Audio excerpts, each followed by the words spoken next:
Hello, everyone. Thank you for joining me on today's broadcast. Glory, glory, glory, glory, glory to God. Hallelujah. My name is NK, your regular host on I Do and I Don't Relationship series. I'd like to appreciate everyone visiting and listening to our broadcast, especially those reaching out to us inbox. Do know that your words of encouragement are major boosters to what God is doing in our families in these last days. We do appreciate you. Do know that God is doing marvelous things right where you are, irrespective of the decadence, irrespective of the raging and rampage of the enemy. God is interested in the families at these critical times. And so I encourage you to hit the like and subscribe buttons, and of course don't forget to share with your friends. Today we are continuing a discourse we started some few days ago, midlife crisis and its significant roles in marital crisis, part 2, the tips for men. All right, few days ago we started looking at what the midlife crisis is, and we looked at the various signs to look out for as a wife whose husband is going through the midlife, and you're struggling to get a full grasp of what is going on and how to help him. And so we encourage you, if you've not been able to listen to that particular broadcast, you can just scroll up and get through to the topic midlife crisis and its significant roles in marital crisis, part 1. And I'm sure that broadcast will do you some good. So we take off today by looking at tips for men going through the midlife crisis. The first one is very critical for me because I noticed that what we find is that as men advance in age, as men advance in their career, as men advance in their pursuit of several interests and secular commitments, they become too busy for God. And so the first point says, don't get too busy for God. Don't get too busy for God. Now, if you find that your work is beginning to get into conflict with your personal work with God, we encourage you to take time out to sit down, re-strategize, reassign your time to capture adequate and sufficient time for personal relationship and personal fellowship with God. Don't forget that the strength you need to carry you through and the line of your career, your business, and even your relationship comes from the secret place. And so when your activities begin to undermine the time for personal fellowship, the time for personal intimate relationship with God, that life begins to derail. And so this first point is very critical. Don't get too busy for God. Don't get too busy for God. I want you to take a jolt right where you are and sit down, grab a pen and make some serious conscious adjustments. What percentage of my time is going into my fellowship with God? What percentage of my time is going into my intimate walk with God?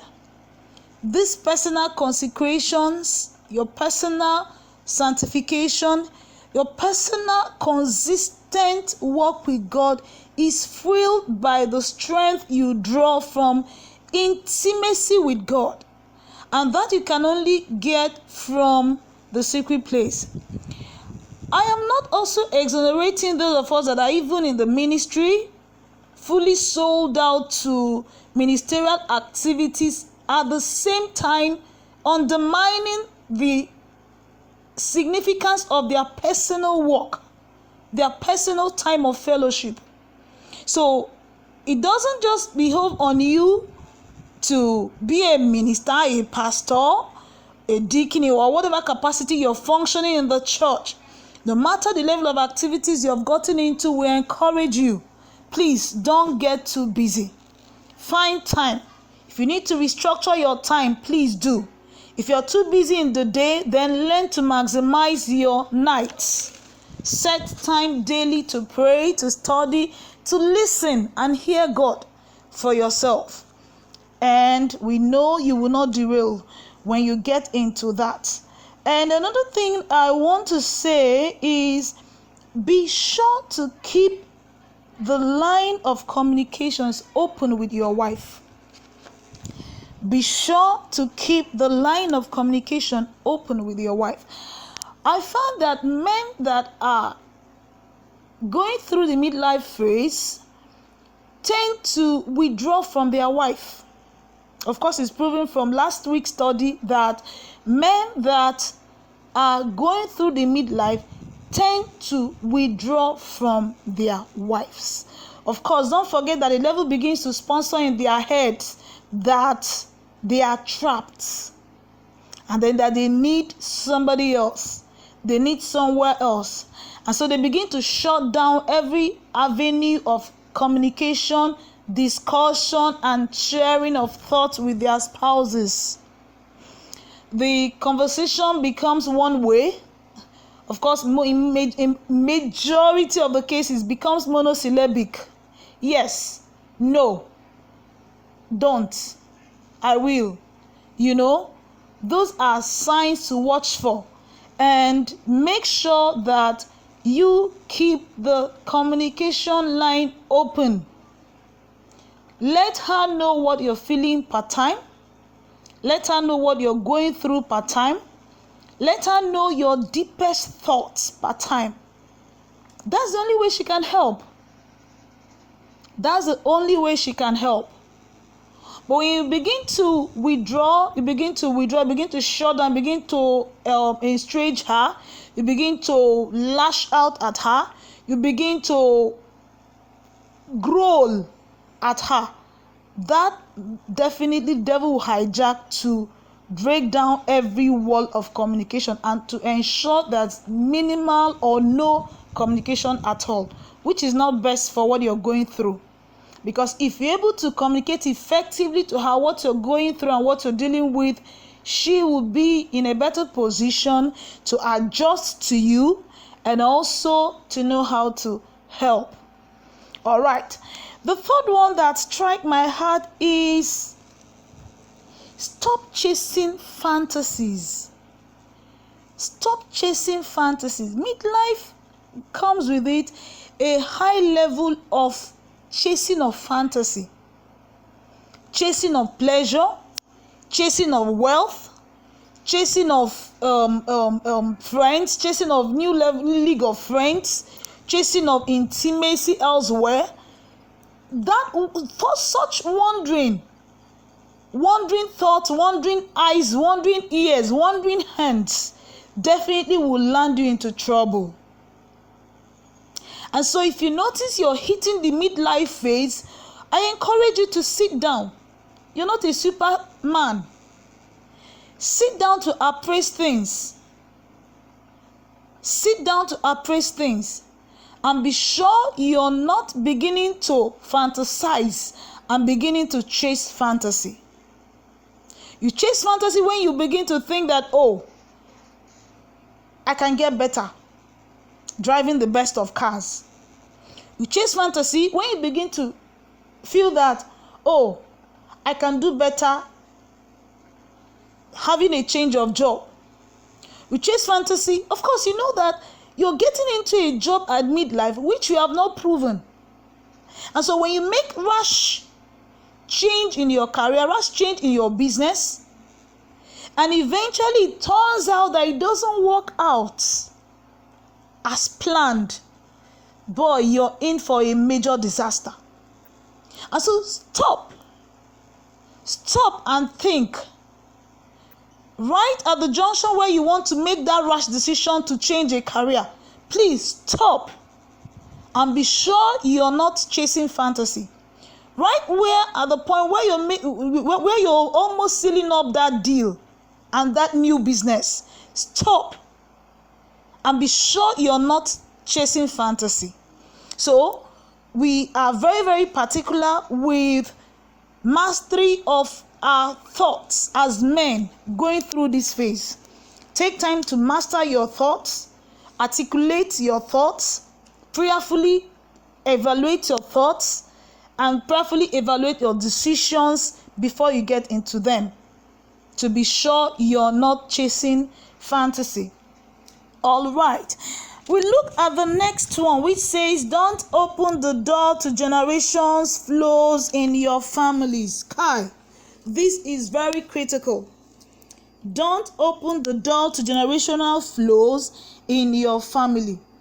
I want to ask every man here that one of the things you need to do for yourselves is to quickly sit down to identify the flows that manifested in your dad. Take time to sit down, put your pen to paper to pen down flows that manifested in your dad, especially polygamy. Listen, most of these flows are generational. If you walked through your dad, boy, if care is not taken, that spirit is going to seek expression in your own time. And so you need to sit down to put your pen down to paper to identify critical spirits that manifested in your dad's relationship. All right? And be sure that you build up strength way enough, strong enough to carry you and ensure that those spirits and flows don't find expression in your own life.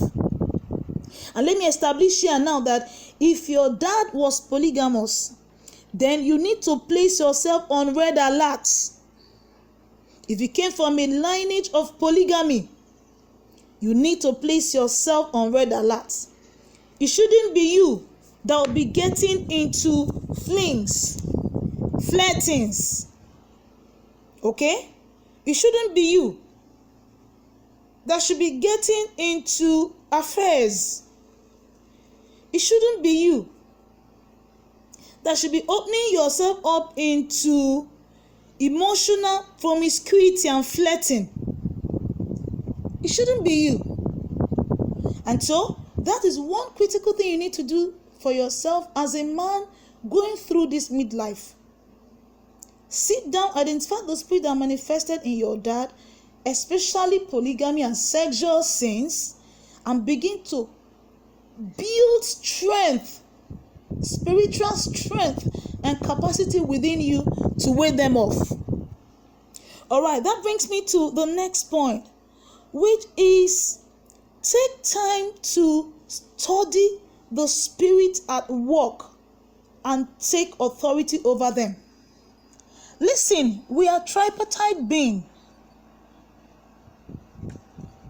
Man is a spirit, he has a soul, and lives in a body.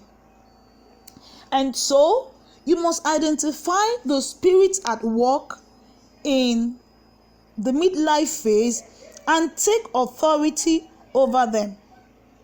Now, I want to establish that there are so many spirits that is let loose against a man in the midlife crisis phase of his life.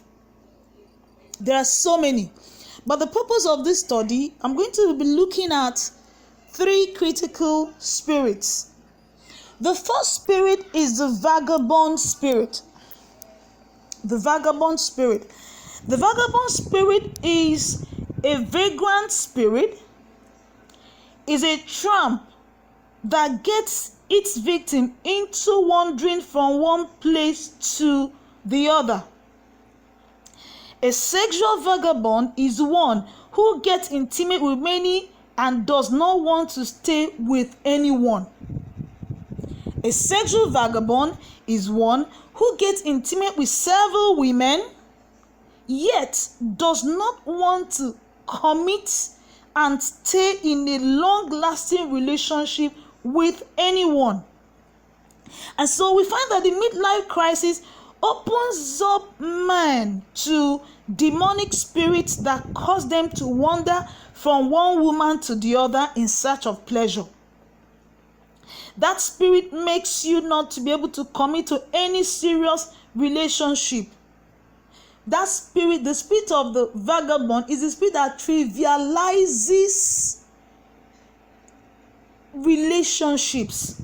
We find in Genesis chapter 4 verse 12 where Cain, over a little jealousy, took his brother's life, Abel, because of how trivial that relationship, the bond of brotherhood, was to him. All right? In the same way, we find that the midlife spirit, which is the spirit of vagabond, is a spirit that trivializes the marital covenant. It makes it of no deep meaning and significance to you.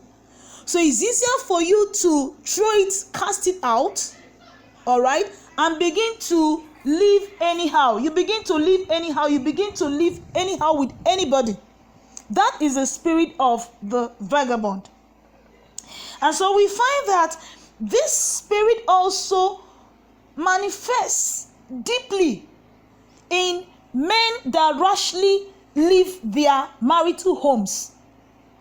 How do you explain that for no reason,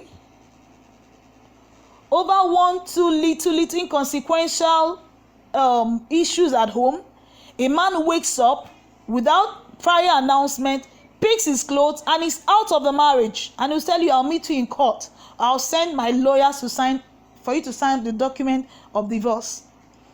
Which other spirit is at work? It's not the spirit of vagabond. And so some of them leave their marriages and hop from one woman to the other. The vagabond spirit that pushes men through the midlife does not allow them to settle. It keeps assuring them that, oh, the grass is greener on the other side. I can always get somebody better. That is the vagabond spirit. The second critical spirit at work during the midtime is the spirit of deception. Is the spirit of deception. Deception and lies usually predispose many families to divorce and separation. This deception begins to creep in very subtly, unnoticed. In fact, you won't even know what's going on. You think you're still in control, you think you're still in charge, and before you know it, everything is turned upside down and the family is destroyed. It begins with as little as deleting of text messages. It begins as little as deleting of WhatsApp chats that you don't want your wife to see. It begins as little as saving the affair partner's names and phone numbers with deceptive names. All right? That's deception. Because the aim and intention is meant to deceive your spouse and stop her from knowing, prevent her from knowing what actually is going on with you. That's the spirit of deception. It begins with as far as little as saving illicit sexual content, nude pictures, exposed body parts, illicit video content that you don't want your wife to see. That's deception. And then for some of us, it manifests in inability to take our phone calls where our spouses are. We jump into the compound, we move into our vehicles, parked vehicles outside, or you end the call to return when she's not there or when the coast is clear. That is the spirit of deception. And the earlier you begin to tag it appropriately and begin to open up your heart to deal with it, you will not be able to handle it Rather, you keep explaining and making excuses for them. And so this spirit of deception begin to feed our thoughts with various strategies on how to outwit your spouse. Okay? Do some hanky-panky outside and be sure to cover your tracks that she does not find out in the house. Some of us even hide our marital status. Oh, are you married? It's kind of complicated. All right? Because you want to still keep yourself open and accessible to other women. That is the spirit of deception. Okay? So I want us to look at critical areas that some of these deception come. 2 key areas. Number 1, the spirit of deception suggests to you that you married the wrong person. This was a woman you met several years ago, fell in love with her, loved everything. For some of you, you went through some terrible hurdles. You surmounted some terrible hurdles to be able to get united in matrimony. And here you are, 5 years, 10 years, 15 years, 20 years. Suddenly, that deceptive spirit is beginning to sell to you that you married the wrong person. Wow, what a deception. What a deception. And so if you keep allowing such thoughts to fester and spiral out of control, boy, be sure that you're in for marital failure, because sooner than you know, that marriage will hit the cliff. So you see yourself begin to pull away. That's the spirit of deception. Once it comes in, it comes with other myriad of forces that begins to erect a wall. Once you begin to tell yourself, I couldn't have married her, I couldn't have done the right thing, I couldn't have married my best friend, I'm sure she deceived me, I'm sure she pretended, she deceived me, she tricked me into marrying her. All right? I couldn't have married the right person, and I'm feeling the way I'm feeling. Wow, she's the wrong person for me. So you find that spirit begins to sponsor a pull away from each other. It begins to break down all walls of intimacy between two of you. Everything intimate that you shared begin to lose meaning and significance to you. That's the spirit of deception at work. And so you begin to get less interested in getting intimate with her, less interested in bonding with her, less interested in connecting with her. And the woman is panicking and wondering what exactly is going on with the man I married. That is the spirit of deception. And the another key area that this deception manifests is that it keeps whispering to you in your subconscious that I can be happier with someone else. Oh, that colleague in my office is definitely my soulmate. She is my friend. You know, I like the way Shapiro captured it. He said, discontentment sets in when they begin to emotionally disengage from their wives. Simple. They begin to emotionally disengage from their wives, and they begin to focus on somebody somewhere. For some of them, it could be somebody virtual, somebody online. All right? They get into dating sites. They get into dating online. They get into emotional bonding with somebody, a virtual presence somewhere, through WhatsApp and all the other social media handles, and all the exchange of dirty content that go with it. And then we find that these people keep believing that the grass is greener on the other side. And before you know it, they have left the first marriage, found themselves in the second one, third one, fourth one, and before you know it, the devil has made a mess of their destiny. That is the spirit of deception. And so Shapiro said, he said, do not leave the comfort of your wives. Do not leave the comfort of the mainland for the thrills and the fleeting adventure of the island.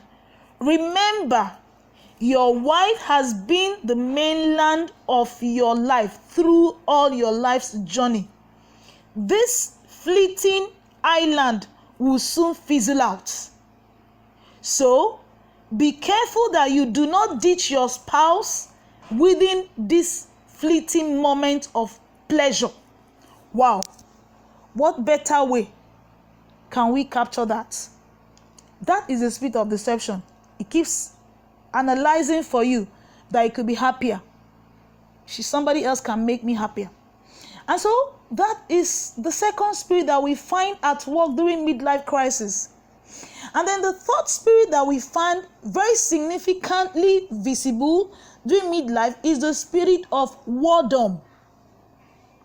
The spirit of whoredom uses seduction, sex, and soul ties to isolate a man, manipulate that man, and control that man's life till he is destroyed.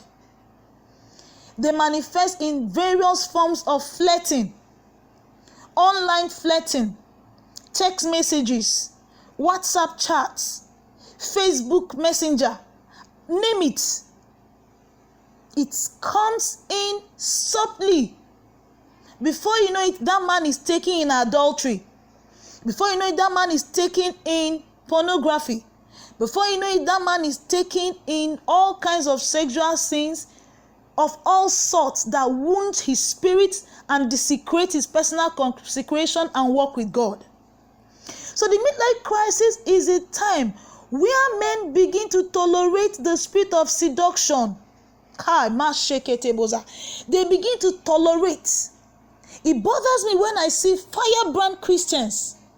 It bothers me when I see men that we are on fire before time and before they got to this stage. Men that we are on fire for God suddenly begin to relapse their defenses, suddenly begins to relapse their spiritual sensitivity, suddenly begins to relapse their consecration and walk with God that keeps them pure and keeps them chaste. You find them begin to tolerate this spirit of seduction. They begin to not only permit it or allow it, rather they begin to be neutral at every manifest attempt made by the opposite sex to seduce them. They begin to get neutral at obvious signs made by the opposite sex to seduce them. They tolerate it and even begin to make excuses for them. A colleague at work sends you a suggestive text message and you couldn't openly rebuke and shun and cut off. Rather, you just go blank and just wish it will just die. And then, of course, silence means acceptance. And so the next time she's going to send another one, she sent a higher level. Before you know it, she can confidently begin to send her naked pictures to you. She can confidently begin to send her nude pictures to you because you didn't make any effort to set the right boundaries to keep your marriage. That is the spirit of whoredom. That is the spirit of whoredom. I tell you, the spirit of whoredom has destroyed many men. No wonder the Bible says, "How are the mighty fallen?" You know within you that some of the things you do, you get into. If your wife if a third party is ever getting to know it, you know they will be so ashamed of you. But the right where you are, you're experiencing it. Instead of rising up with holy anger to rebuke and set things straight with that particular object of seduction, you explain it away because something within you is beginning to enjoy it. You enjoy the attention you're getting from her. You enjoy the compliments she throws at you.